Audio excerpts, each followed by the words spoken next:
इस बार का महाकुंभ अवस्थाओं और भ्रष्टाचार ढकोसलाने का महा उदाहरण बन गया है। इस सरकार के लिए गंगा सिर्फ एक इवेंट मैनेजमेंट का हिस्सा बन गई। करोड़ों रुपए बहा दिए गए, लेकिन गंगा का पानी आज भी आचमन योग्य नहीं है। वीआईपी टेंटों में एसी और विदेशी सुविधाएं और आम लोगों के लिए टूटी सड़कों पर रात गुजारने की मजबूरी। यह सरकार अगर चाहती है कि जनता उनके झूठे प्रचार पर विश्वास करे तो मैं उन्हें सिर्फ इतना ही कहूँगा, गंगा जल हाथ में ले ले और सच बोले। गरीब और मध्यम वर्गीय परिवार महंगाई की मार झेल रहे हैं, लेकिन अभिभाषण में इस पर कोई ठोस बात नहीं की गई। बातों से पेट नहीं भरता, न चाहिए रोटी और काम। सरकार को यह समझना होगा, वरना छोड़नी होगी कुर्सी की सांस। जनता ने पूछा, हक तो जवाब नहीं था, बस भाषण, पोस्टर और विज्ञापन की बरसात रही थी। राज्यपाल महोदय ने अपने अभिभाषण में महाकुंभ 2025 का जिक्र किया था। वास्तव में यह महाकुंभ आस्था के नाम पर अव्यवस्था का महापर्व बन गया है। तथाकथित भव्य और ऐतिहासिक महाकुंभ 2025 की असली तस्वीर प्रस्तुत करना चाहता हूँ, जैसे सरकार ने जनता के पैसे से प्रसारित किया है, लेकिन जनता के लिए विनाशकारी बना दिया है। सरकार ने बड़े बड़े दावे किए, डिजिटल कुंभ, स्मार्ट इंफ्रास्ट्रक्चर, स्वच्छ गंगा, सुरक्षित आयोजन, लेकिन हकीकत यह है कि इस बार का महाकुंभ अवस्थाओं और भ्रष्टाचार ढकोसलाने का महा उदाहरण बन गया है। इस सरकार के लिए गंगा सिर्फ एक इवेंट मैनेजमेंट का हिस्सा बन गई। जितना चमका सकते हैं चमका दो, असलियत कोई न कोई देखे। करोड़ों रुपए बहा दिए गए, लेकिन गंगा का पानी आज भी आचमन योग्य नहीं है। यह तो आ गया है, आपने देख ही लिया है सीपीसीबी के रिपोर्ट। सीबीसीपी ये केंद्र की रिपोर्ट है, ये तो केंद्र की रिपोर्ट है।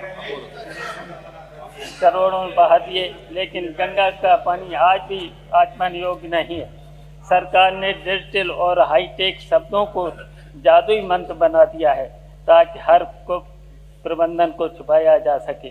सरकार को लगता है कि कैमरे लगाने से कुप्रबंधन छिप जाएगा, लेकिन यह तकनीकी नहीं बल्कि सरकार की नाकामी की सीसीटीवी फुटेज है। इस महाकुंभ 2005 में सरकार के हिसाब से श्रद्धालु जाएं भाड़ में, कमीशन खोर बन गए करोड़पति।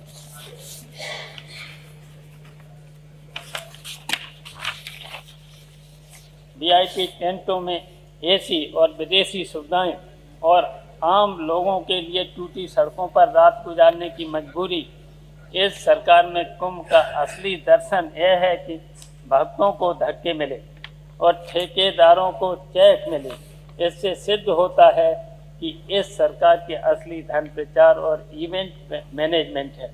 मतलब श्रद्धालु परेशान रहें, लेकिन सरकार का प्रचार चलता रहे। महाकुंभ 2025 में सरकार ने हर जगह अपनी नाकामी की गंगा बहा दी।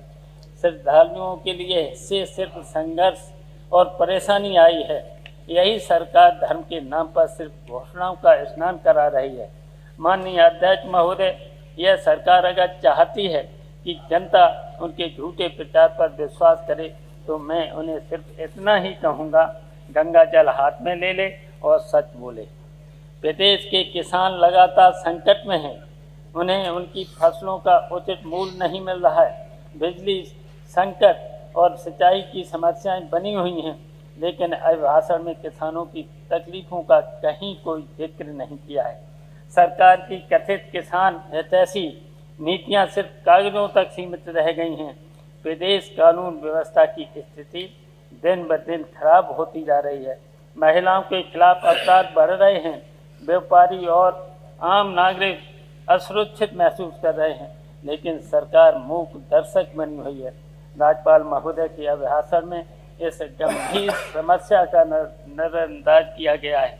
सपने दिखाए थे सोने के महलों के, हकीकत टूटी झोपड़ी भी चली गई।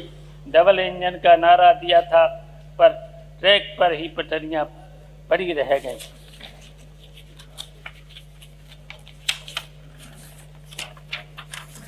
आम जनता की मूलभूत सुविधाओं के लिए संघर्ष करना पड़ता है। योजनाओं की घोषणाएं तो होती हैं, लेकिन उनका क्रियान्वयन नहीं होता है। महंगाई ने आम जनता की कमर तोड़ दी है। आवश्यक वस्तुओं की कीमतें आसमान छू रही हैं, लेकिन सरकार के पास इस पर नियंत्रण करने की कोई ठोस नीति नहीं है। गरीब और मध्यम वर्गीय परिवार महंगाई की मार झेल रहे हैं, लेकिन अभिभाषण में इस पर कोई ठोस बात नहीं की गई। बातों से पेट नहीं भरता, न चाहिए रोटी और काम। सरकार को यह समझना होगा, वरना छोड़नी होगी कुर्सी की सांस। राज्यपाल का यह अभिभाषण जनता की वास्तविक समस्याओं से ध्यान भटकाने का प्रयास मात्र है। सरकार को चाहिए कि वह जमीनी हकीकत को स्वीकार करे और वास्तविक मुद्दों पर ध्यान दे। विदेश की जनता जाग चुकी है और इस गुमराह नहीं किया जा सकता है। यह सरकार अगर नीतियों में सुधार नहीं करती है तो आने वाले समय में जनता इसका उचित जवाब देगी। जनता ने आपको इसलिए चुना था कि आप उनके जीवन में सुधार लाएं, लेकिन आपने सिर्फ प्रचार पर पैसा बहाया।